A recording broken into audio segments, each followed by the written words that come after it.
Assalamualaikum kepada semua follower Pak Emma. Diharapkan anda semua berada dalam keadaan yang sihat-sihat sahaja. Jadi hari ini kita bertemu lagi dalam segmen Tanya Pakar bersama dengan saya, hos anda, Amy Haznida. Dan hari ini kita akan bercerita dengan satu topik yang menarik bersama dengan tetamu jemputan yang telah kita bawakan ke studio pada hari ini. Tapi kalau nak tahu siapa, kan tunggu dulu.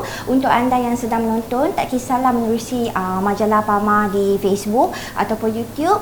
Sharekan sesi live ini supaya lebih ramai lagi akan mendapat manfaat daripada perkongsian panel-panel jemputan kita pada hari ini. Yang mengikuti kami di majalah Pak Emma di YouTube, anda boleh tekan button like dan juga subscribe YouTube majalah Pak Emma dan tekan button notification itu kerana setiap kali nanti bila kita update sebarang video baru, anda akan mendapat notifikasi. Okey, jadi hari ini kita akan bercerita tentang topik melindungi pahlawan kecil anda memahami RSV dan penjagaan neonatal. Jadi saya kira topik ini sangat dekat dengan mama papa yang mungkin mempunyai bayi-bayi pramatang. Jadi apa yang kita nak bincangkan pada hari ini bersama dengan panel-panel kita. Jadi di sebelah saya, ini dia Datuk Dr. Muhammad Iqbal Muhammad Sawai yang merupakan pakar pediatrik dan neonatologi, dan juga di sebelahnya yang cantik manis di situ adalah Puan Lina yang merupakan Presiden Pertubuhan Kumpulan Sokongan Ibu Bapa dan Bayi Pramatang Malaysia, BPM. Orang kuat ni. Okey. So apa khabar Dr. Iqbal dan juga Puan Lina hari ini? Baik. Sihat. Okey, boleh bersembang hari ini? Boleh. Banyak tema hari ni. Kan banyak kan? Topik yang amat menarik. Okey. Jadi Puan Lina dah bersedia. Kalau Dr. Iqbal dah selalu dah dengan saya ni. Puan Lina ni baru first time. Jadi kita jangan nervous kita sembang santai sahaja. Boleh. Jadi kita akan kongsikan pelbagai orang kata info pada hari ini untuk perkongsian ramai, jadi supaya mereka juga mendapat manfaat dan belajar sesuatu yang barulah, especially kepada mungkin papa mama yang mempunyai anak-anak pramatang atau juga yang sedang orang kata menanti kelahiran cahaya mata mereka. Jadi seperti yang sedia maklum, bayi pramatang ini memerlukan penjagaan yang lebih rapi kerana risiko terdedah dengan sebarang penyakit adalah sangat tinggi. Jadi memang tepatlah untuk kita berbincang tentang topik pada hari ini bersama dengan pakar kita dan juga panel jemputan kita, Puan Lina. Baik Dr. Iqbal, saya tak nak buang masa lagi. Kita nak ke soalan yang pertama. Saya nak tanya pada doktor, untuk doktor jelaskan kepada kita tentang virus RSV ini dan mengapa ia berbahaya kepada bayi. Silakan doktor. Jadi RSV ni adalah satu di antara banyak virus yang boleh menyebabkan anak kecil kita sakit. Okey. Dan dari segi penyakit yang diorang dapat daripada RSV ni, dia boleh daripada tahap yang mild, yang mungkin tak teruk, setakat hingus, batuk-batuk, bersin, itu yang tahap yang mudah lah, yang paling tak teruk.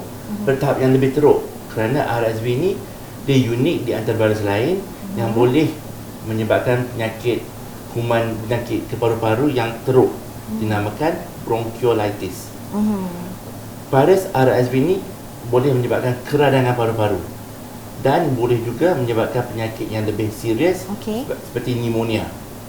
Jadi benda ni quite common, and dia boleh terkesan kepada bukan saja bayi pramatang, tapi pada semua bayi-bayi kita.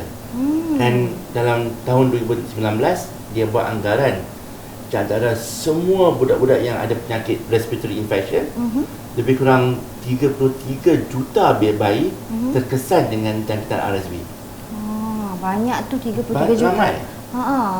Baik doktor, kita nak tanya juga lah, kalau macam doktor katakan tadi, bukan sahaja bayi-bayi pramatang kan, tapi bagaimana pula dengan golongan lain yang mungkin berisiko? Adakah bayi pramatang sahaja atau bayi sahaja, atau ada golongan lain juga yang mungkin berisiko? RSV dia tak kenal orang, dia akan infect semua orang. Orang dewasa pun kena, orang kecil yang anak-anak kita pun boleh kena. Hanya mungkin dari tahap kesan RSV pada orang yang kena tu berubah-ubah. Dia lebih teruk pada budak-budak yang kecil. Lagi kecil budak tu, lagi teruk kesan sampingan daripada jangkitan RSV. Kerana RSV ni dia attack salur pernafasan yang kecil-kecil. Lagi kecil dia salur pernafasan tu, lagi teruk bayi tu terkesan. And bila dia dah jangkit kepada salur pernafasan, dia menyebabkan salur pernafasan kita dapat keradangan, inflammation. Jadi bila ada inflammation, ada lendir, ada kahak, dan boleh menyebabkan budak tu demam. Bila ada lendir dan kahak, budak tak boleh bernafas lah. Betul. Jadi kadang-kadang budak-budak yang ada penyakit bronchiolitis akibat kesan jangkitan RSV, dia ada pernafasan yang laju, pernafasan batuk yang berkahak, dan kadang-kadang bunyi pernafasan yang berdesik, wheezing orang kata, kan? Bunyi macam whistle. And bayi-bayi yang terkesan ni kadang-kadang ada increased work of breathing. Jadi pernafasan dia tu dada dia berombak. Dia kena bekerja keras untuk masukkan udara dalam paru-paru dia. Jadi kadang-kadang bila kalau Mak Sadir kata dalam bahasa Inggeris, seesawing of the chest. Kalau orang dalam bahasa Melayu, dada yang berombak lah. Dada tu bergerak ke atas ke bawah, ke atas ke bawah. Dan kita nampak kadang-kadang ada lekuk-lekuk di kawasan atas dan kawasan bawah dada bayi tu. And kalau jadi macam tu, kadang-kadang oksigen pada akan terjejas. Oksigen bayi terjejas, and kalau masa tu para ibu bapa kena peka bila ada kesan macam itu, walaupun kita tak tahu itu jangkitan kuman apa, kena jumpa doktor, kena jumpa pakar untuk pemerhatian dan examination yang lebih terperinci lah. Jadi macam doktor katakan tadi, ada beberapa simptom yang kita kena ambil berat dan kita kena peka ya doktor ya. Dan kalau kata terjadinya begitu kepada anak-anak kecil, kita kena terus mendapatkan saranan ataupun terus ke hospital lah sebaik-baiknya untuk melihat apa masalah sebenarnya, kan doktor? Betul. Lebih-lebih lagi kan kalau anak-anak kita di kalangan golongan yang high risk. Ini penting tu. Golongan high risk ni macam you mention tadi, bayi-bayi pramatang, kan? Bila bayi pramatang, sebenarnya dia punya paru-paru tak matang betul-betul lagi, and mungkin masa masuk NICU, masa dia lahir, dia kena rawatan oksigen yang lama. Jadi bayi-bayi tu bila terkesan pada jangkitan kuman RSV, dia kena teruk. Jadi kadang-kadang dia akan bukan saja ada masalah paru-paru, dan akan juga kadang-kadang masalah pernafasan yang lebih serius, dan bayi-bayi itu terkesan kepada penyakit apnea. Dia tak bernafas langsung. Jadi muka jadi biru, dia jadi pucat, tak boleh menyusu. Golongan lagi satu yang boleh high risk untuk dapat penyakit yang serius ni, golongan bayi yang ada masalah immune system yang lemah. For example, bayi yang mungkin kadang-kadang kecil yang mungkin berjalan rawatan kemoterapi, for example. Ataupun bayi yang mungkin selalu sistem pernafasan dia, imun dia lemah kerana dia ada masalah sindrom, macam sindrom Downs. Ataupun bayi yang ada masalah jantung berlubang, kan? Semua bayi-bayi kumpulan tu kumpulan high risk yang perlu pantauan yang lebih dekat, lebih jitu lah. Dan kalau nampak ada kesan-kesan masalah pernafasan yang mungkin disebabkan oleh RSV, kena jumpa doktor pakar. Betul. Jadi itu adalah peringatan daripada Dr. Iqbal, kena dapatkan rawatan dan juga orang kata saranan daripada pakar. Jangan buat andaian sendiri, kerana dengan sedikit saja waktu yang terlewat, mungkin kita akan menyesal di kemudian hari. Betul tak? Okey, jadi kita nak tanya juga kepada Puan Lina, kan, sebagai Presiden BPM. Apa pengalaman peribadi Puan Lina sendiri mengendalikan atau menguruskan bayi pramatang? Ada sebarang cabaran ke atau sama sahaja seperti anak-anak yang dilahirkan mengikut due date mereka? Okey, bila kita cerita pasal anak pramatang ni, kelahiran anak pramatang ni, macam mengikut pengalaman saya sendirilah, saya mempunyai 3 orang anak pramatang. Yang mana anak pertama saya lahir 31 minggu 800 gram. Yang kedua 600 gram dengan 28 minggu 600 gram. 28 minggu dengan berat 600 gram. Dan yang ketiga 36 minggu 2 kilo. Bila kita ada anak pramatang ni, kita tahu rasanya sekarang ni banyak dah mula tahu berkenaan dengan anak pramatang ni lah. Kita tahu bila anak lahir tak cukup bulan ni, bila orang kata tak cukup bulan ni, kita tahu dia lahir dia belum fully develop. Kita tahu ada banyak orang kata benda yang orang kata belum siap lagi lah kat dalam tu, kalau ikut ni kan, belum fully lagi.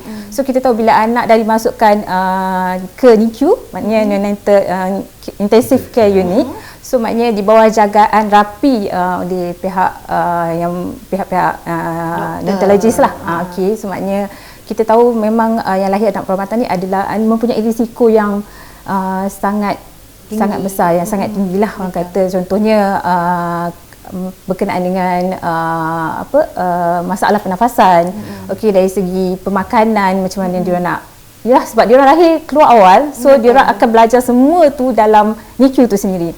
So cabaran tu orang kata memang terlalu besarlah. Sebagai seorang ibu yang melahirkan anak pramatang, rasanya bukan saya dan ramai lagi, memang bila anak tu berada dekat NICU, kita tahu cabaran tu sangat-sangat besar dan sangat-sangat kompleks. Tapi saya nak tanya juga pada Puan Lina, sebab Puan Lina kongsikan dengan kita tadi, bayi atau anak pertama Puan Lina 800 gram, kemudian anak yang kedua pula 600 gram, anak yang ketiga lah paling besar sikit, 2 kilogram kan. Tapi saya nak tanya juga, bagaimana mengendalikan dia, sebab kita kan bayi yang baru lahir, kalau due date dia mengikut due date pun dah fragile orang katakan, nak pegang, nak dukung pun kita risau. Bagaimana kalau dengan Puan Lina sendiri yang memang ada anak yang tak sampai 1 kilo pun berat dia, kemudiannya ialah nak kendalikan, dan juga kalau Puan Lina boleh kongsikan dengan kita sekiranya Puan Lina memang berikan susu badan, bagaimana proses itu? Okey, dia macam ni, bila kita ada pematang ni, dia bayi ni sangat-sangat fragile. So maknanya dia lahir dengan macam-macam komplikasi lah. Okey, pengalaman saya sendiri, kita nak jaga tu bukan macam jaga anak yang lahir normal. Betul. Maknanya mereka ni lagi-lagi sensitif. Okey, dengan pelbagai risiko yang orang kata kat luar tu lagi banyak lah sebenarnya. Berbanding bila berada di hospital, dia di bawah jagaan yang sepatutnya. So bila kita jaga dekat luar, orang kata itulah cabaran dia bermula sebenarnya untuk ibu ayah yang ada anak permatang. Bila dia melangkah kaki keluar tu, maknanya itulah bermula cabaran dia. Ya, betul.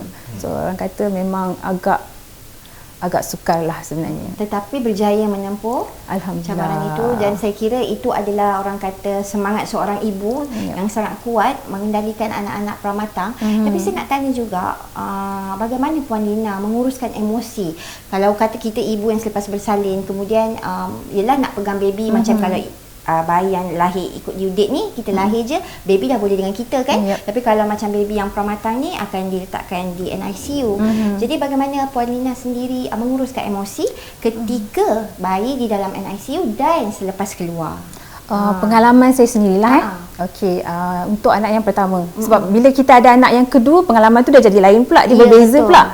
So bila pengalaman yang saya yang anak pertama tu, masa tu Adriana Shah lahir pada 31 minggu 800 gram. Okey, kita tak jangka benda ni kita nak lahir awal. Tak tahu pun, tahu-tahu anak dah kena keluarkan. So kita lahir, anak tak ada kat sebelah. So bila anak tak ada kat sebelah, kita tengok parents lain, ibu-ibu lain ada baby. So kita macam kenapa anak aku tak ada kan? So kita baru tahulah, masa tu baru tahu. Oh, okey, NICU. Okey, baru tahu NICU tu apa. So bila orang kata, bila memang orang kata terkesan lah. Memang emosi tu jangan cakap lah macam kita nak kontrol tu, sebenarnya untuk pada tahun 2014 tu agak sukar lah saya nak cari informasi berkenaan dengan anak pramatang. Sangat-sangat sukar. So apa yang saya buat sebenarnya, apa yang saya tahu, bila kita lahirkan anak pramatang ni, kita perlukan moral support daripada orang keliling. Okey, sebab orang kat luar sebenarnya tak tahu pasal apa yang jadi kat kita, apa yang ada dalam kasut kita. Yang tahu cuma kita saja. So among kita yang melaluinya hanya boleh support kita lah, maknanya mereka yang nak ada. So kita perlu dapatkan moral support tu lah sebenarnya. Jadi bukan sahaja daripada keluarga, tapi inisiatif Puan Lina juga mewujudkan kelab tadi pun antaranya untuk memberikan semangat dan juga sokongan moral disebabkan kepada ibu ayah yang ada anak pramatang juga. Sebabkan pada 2014 tu agak sukar kita nak dapat informasi. So maka sebab itulah saya wujudkan Pertubuhan Kumpulan Sokongan Ibu Bapa dan Bayi Pramatang Malaysia. Maknanya kita dekat BPM tu kita bagi di antara platform yang kita bagi informasi lah, dan tips-tips macam mana kita nak bagi jaga anak pramatang, macam mana kita nak bagi kesedaran pada orang luar tahu pasal anak pramatang ni. Banyak BPM support kan. Saya nak masa ada patient saya yang masuk NICU, jadi kita contact Puan Lina dan BPM kadang datang. Dia orang parents bekas-bekas ibu bapa yang ada bayi-bayi pramatang datang menziarah, bercakap dengan pasien saya yang baru Baru lahir baby, ada, kan. betul. Kadang-kadang sebagai pakar kita boleh bagi tahu ibu apa yang patut kena buat, kan. Tapi informasi yang kita bagi tu lain kalau datang daripada dari kalangan para ibu sendiri, kan. So the peer support tu very important.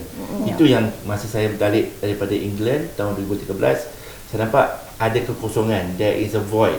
Tak ada badan yang macam tu, and I was so happy bila saya tengok Puan Lina set up this peer support group untuk ibu bapa kita yang ada bayi permatang.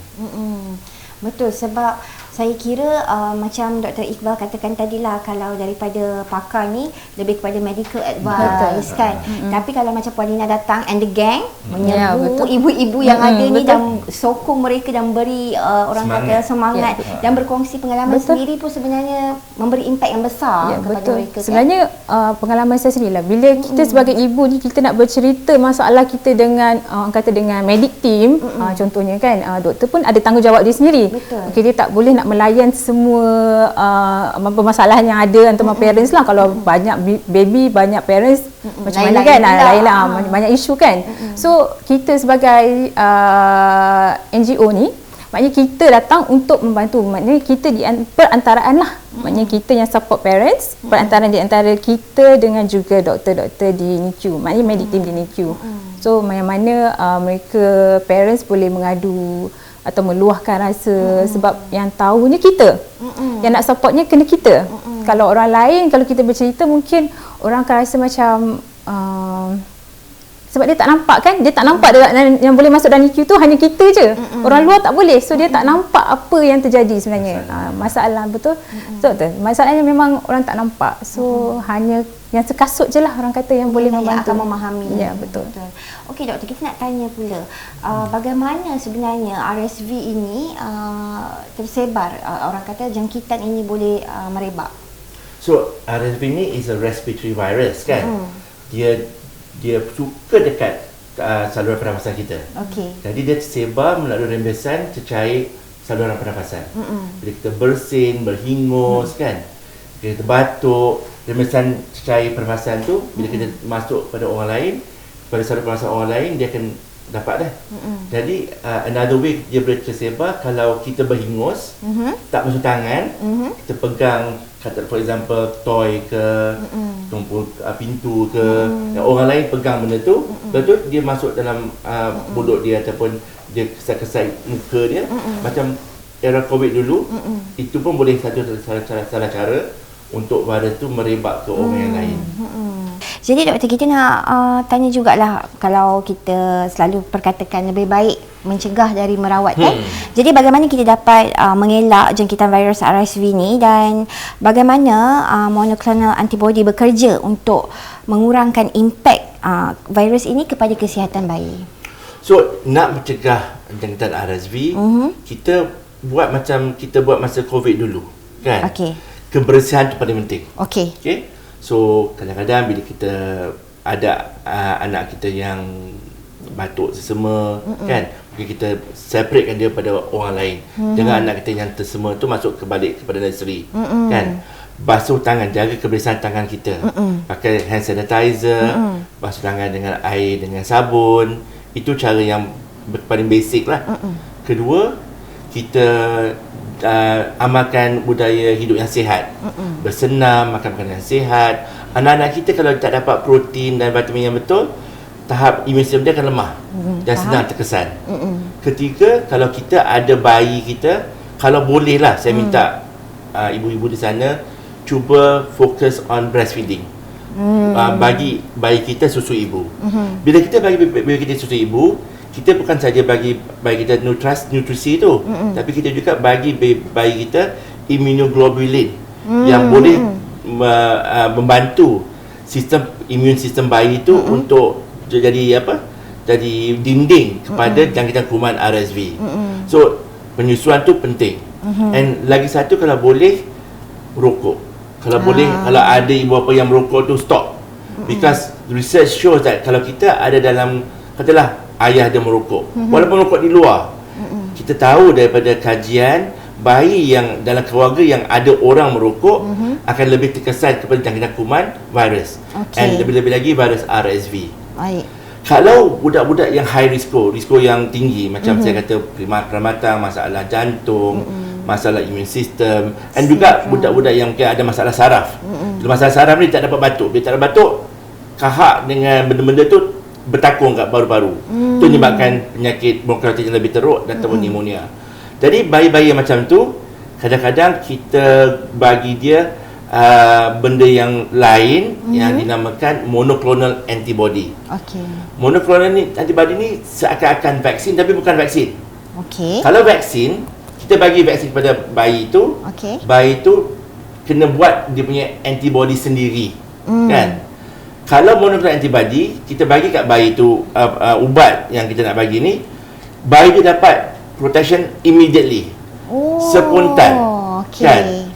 Macam kita kalau perang, kita bagi monoclonal antibody, kita bagi dia, bayi tu askar-askar yang boleh melawan RSV tu secara spontan, kan? Immediately.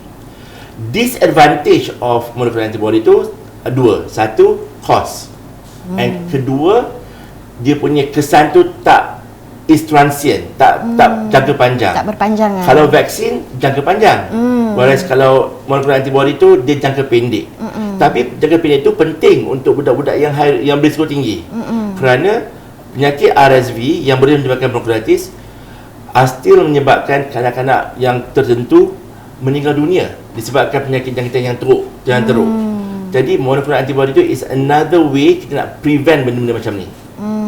Jadi macam doktor kata tadilah, dia umpama macam kita pergi berperang lah kan doktor kan. Yang itu kira macam kita bagi tentera dengan bom. So dia terus bagi terus. Tapi dia tak lama lah. Tapi tak lama. Sebab tu kadang-kadang kita bagi 5 dos once each month, supaya bayi tu ada daya ketahanan yang lebih untuk lawan RSV. Okey, saya belajar sesuatu yang baru. Thank you Dr. Iqbal. Thank you. Okey, Puan Lina, kita nak tanya, selain melalui pengalaman sendiri, bagaimana boleh terinspirasinya Puan Lina untuk mewujudkan BPM? Terinspirasi tu macam saya cakap tadi lah. Kita sekarang masa tu sukar nak dapat information.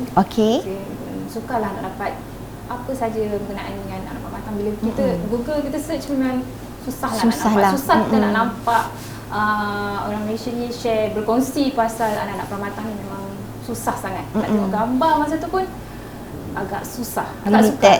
Memang orang tak berani nak share sebab akan diperkatakan.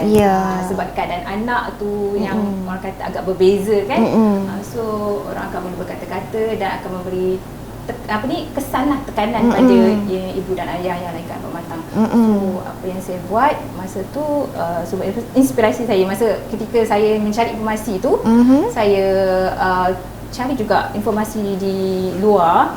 So saya nampak lah kan, so why not kita kat Malaysia kita buat satu, bantu ada parents. And Alhamdulillah sekarang dah 50,000 members yang saya dapat kumpul semua ibu ayah yang ada anak permatang lah.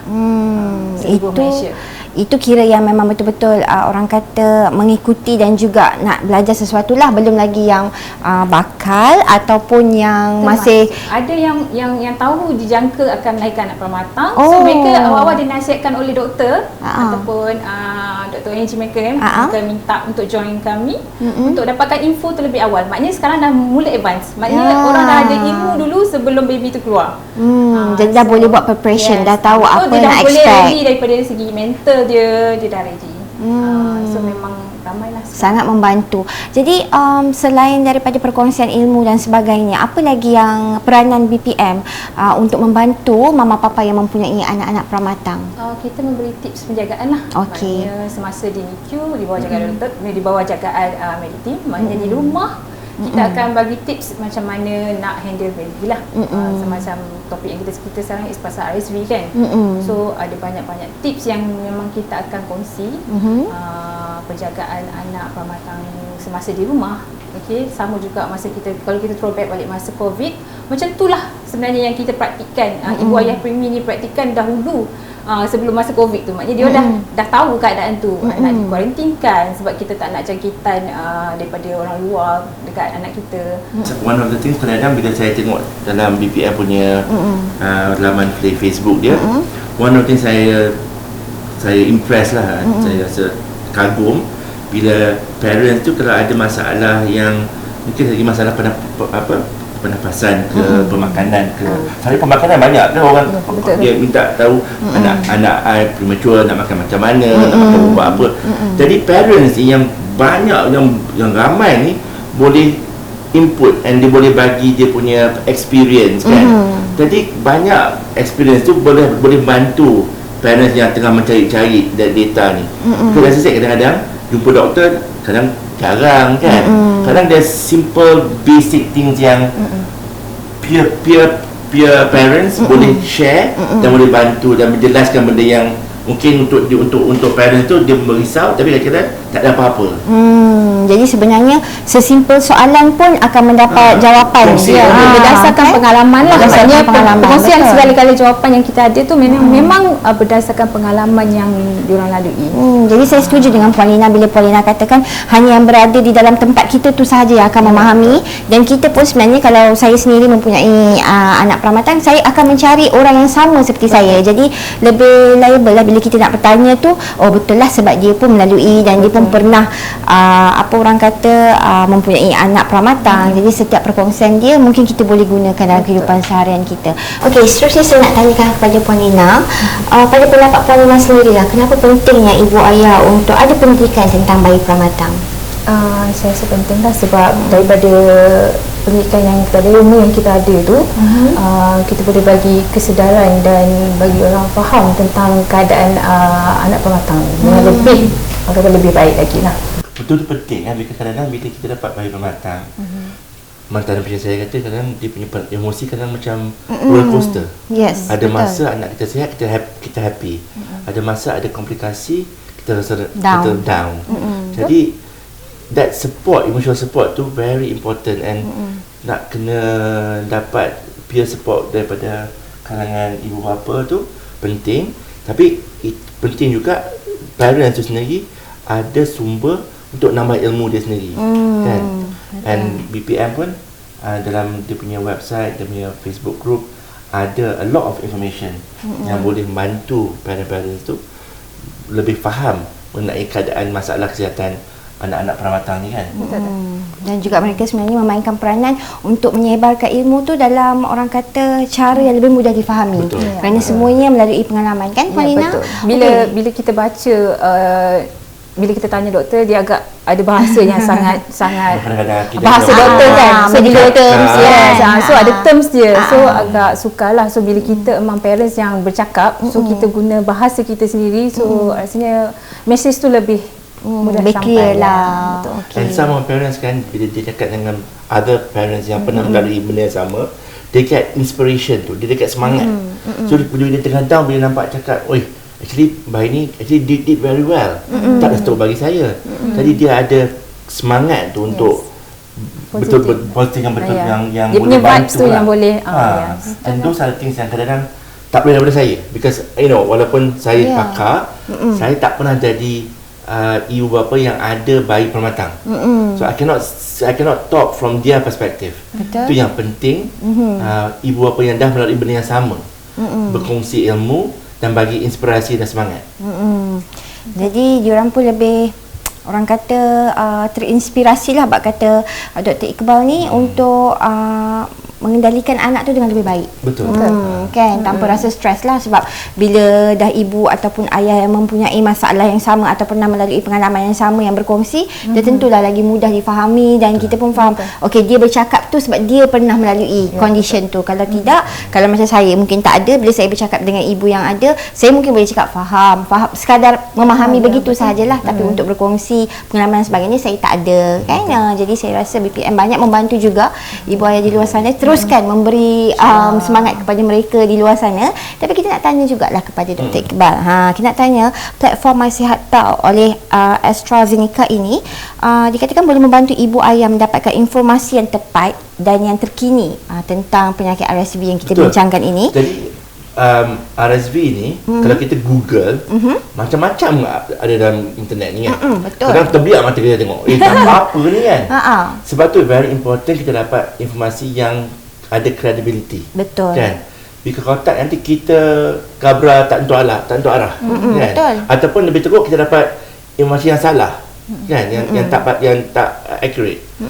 Jadi untuk saya dua sumber yang boleh parents yang di luar tu guna. Satu website daripada KKM sendiri yang ada health portal Kementerian Kesihatan Malaysia yang ada informasi mengenai RSV. Dan satu lagi inisiatif daripada AstraZeneca, MySihatPal.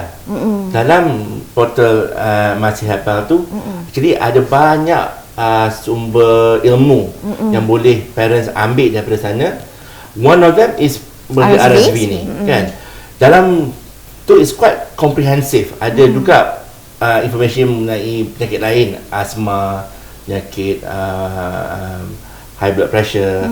Tapi yang kita nak khususkan untuk pendengar kita hari ini is portal mengenai penyakit RSV. Kan? So bila dia klik on that portal, dia akan dapat informasi yang lebih jitu.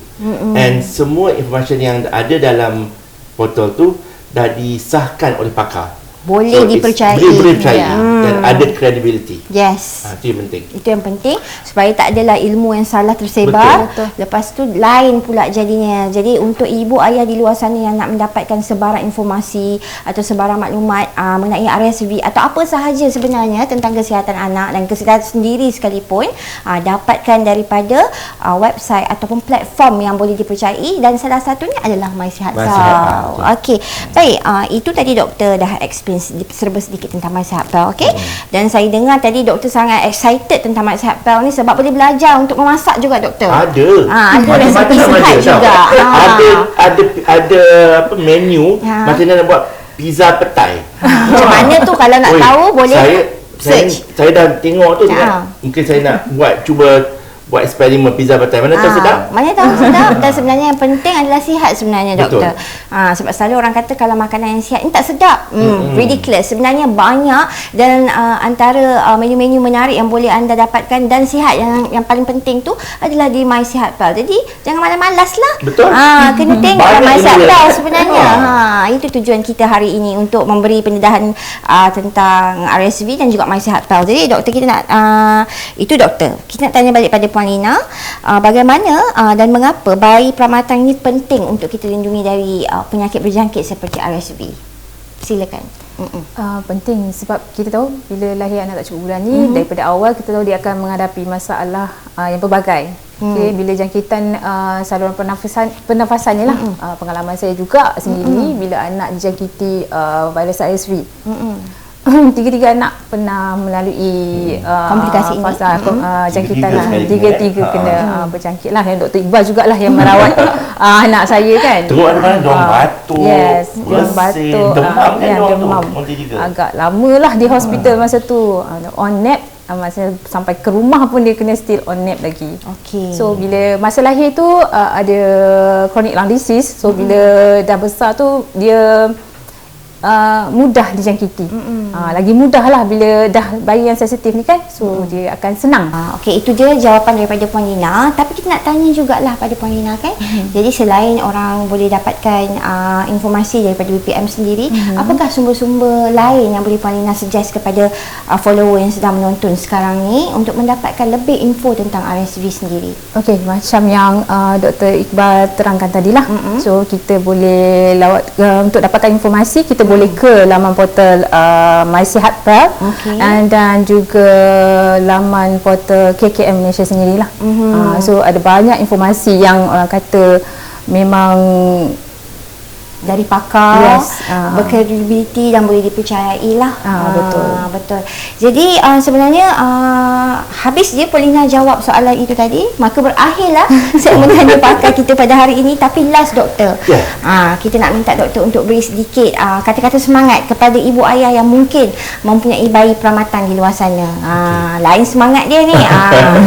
Jadi bila kita dapat bayi pramatang kan, kita kadang risau, banyak cabaran yang kita kena lalui. But all I'm trying to say, kalau I nak sampaikan, all the message is, kita tak keseorangan. You are not alone. Kita ada banyak orang yang dah lalui pengalaman yang sama. Pahit getir, suka duka, susah senang. Semua orang dah go through the same experience. Banyak pakar-pakar yang boleh bantu dari segi medical. Kepakaran kita di Malaysia ni memang tahap yang tinggi, and dengan adanya badan support group macam BPM boleh bantu untuk bagi sumber inspirasi, semangat yang lebih kuat untuk kita melalui cabaran nak jaga bayi permatang ni, yang memang cabaran tu memang sangat tinggi. So don't lose hope. There are times yang kita rasa down, tapi masa down tu yang kita kena cekalkan semangat kita, tabah, and dapatkan support yang betul. Okey, jadi itu dia tadi kata-kata semangat daripada Dr. Iqbal. Paulina, kata-kata akhir untuk yang sedang menonton sekarang. Okey, dari saya, bila kita lahirkan anak pramatang ni, kita sebenarnya tak ada pilihan. Tak ada pilihan selain daripada kita kena kuat. So keep fighting, stay strong.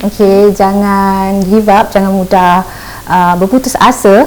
Sebenarnya kita ada banyak lagi orang yang melalui nasib sekasut dengan kita. Boleh orang kata menempuh segala cabaran tu. Yang penting kuat semangat je. Betul.